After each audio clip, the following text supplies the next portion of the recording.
This year, we're thrilled to celebrate the 20th anniversary of the Joyce Awards, which is the only awards program of its kind supporting artists of color, creating new works, and engaging communities throughout the Great Lakes region.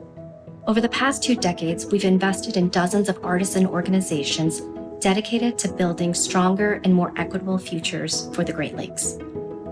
The 2024 Joyce Award winners build on this work, demonstrating the full capacity of the arts to inspire and mobilize social change. In my artistic work, I like to tell stories that are often hidden or silenced, and I create original contemporary work, often around themes of war and peace that have affected me as an Arab American artist.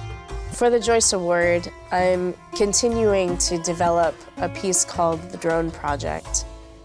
Drone is both a play in development and a process that creates platforms for public dialogue based on the actual testimonies of real witnesses and survivors of U.S. drone strikes. The depth of her work and the poignancy is quite remarkable. She's using this medium of theater, but also including elements of music as well, to engage with local audiences and show that this drone warfare, which seems remote and alien to many people, actually has dire repercussions. All I could think was run! Community engagement is really integral to our work, and I'm really excited that with the Joyce Award, we can continue this collaboration. Many months ago, I got a phone call from Jackie Russell, and she said, "Terry, you have to read this book called Milo Imagines the World." This book is about a little boy and his sister who are going on a journey to visit their mother who was incarcerated. Growing up, my father was incarcerated, and this book helped me to heal some wounds that I didn't even know needed healing, frankly. So I knew from that point I had to be involved in this project in some way. What's so unique about this project for us is that it allows us to combine Terry's work as a brilliant playwright and as a gifted teaching artist.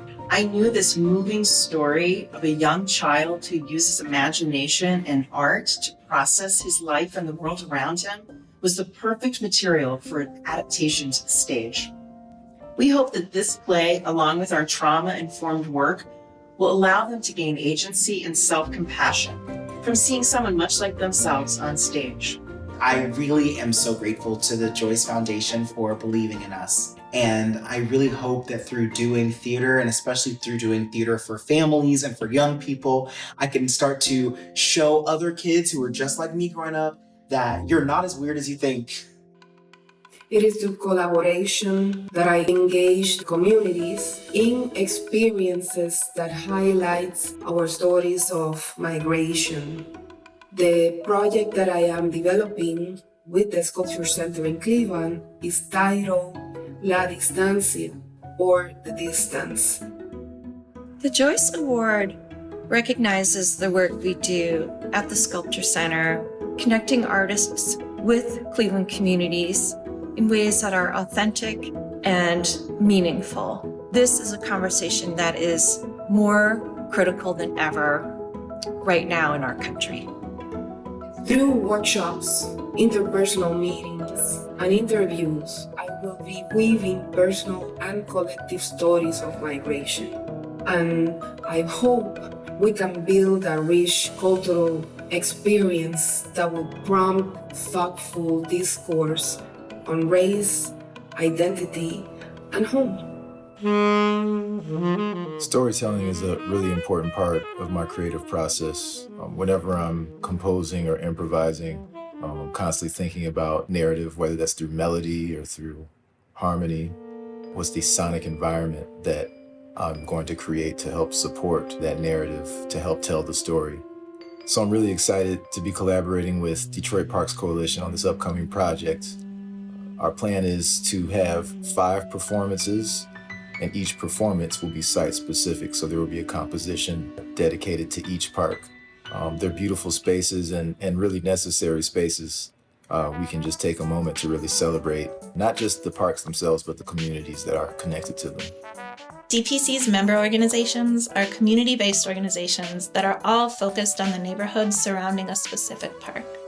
We can't wait to show everyone how green and beautiful Detroit is and how special our parks are through creativity, art, and collaboration. One of the trickiest things about being an artist is just finding the resources to make projects become a reality. So to have access to these resources is something that I definitely don't take for granted, and I'm super excited to share it. 2025 will be the 50th year celebration of Hmong resettlement in the United States. The Twin Cities is actually home to one of the largest Hmong populations, and as a playwright, I felt like this might be a good opportunity for me to be a part of that acknowledgement. Growing up, I didn't see any stories that centered Hmong characters, and so I think the fact that this specific award is so focused on community engagement was very, very appealing to me. Theater Moo is the Asian American theater company in the Twin Cities. In 2023, we premiered her first musical called Again, which chronicled two Hmong American women's journey through cancer. And it was funny and heartfelt, it was all the things. And we saw the effect that her work had on our community. And when she came to us with this idea for the Joyce Award, this idea felt so timely and salient. And so we were very interested in collaborating with her, impacting more change within her Hmong American community, not only in Minnesota, but across the US.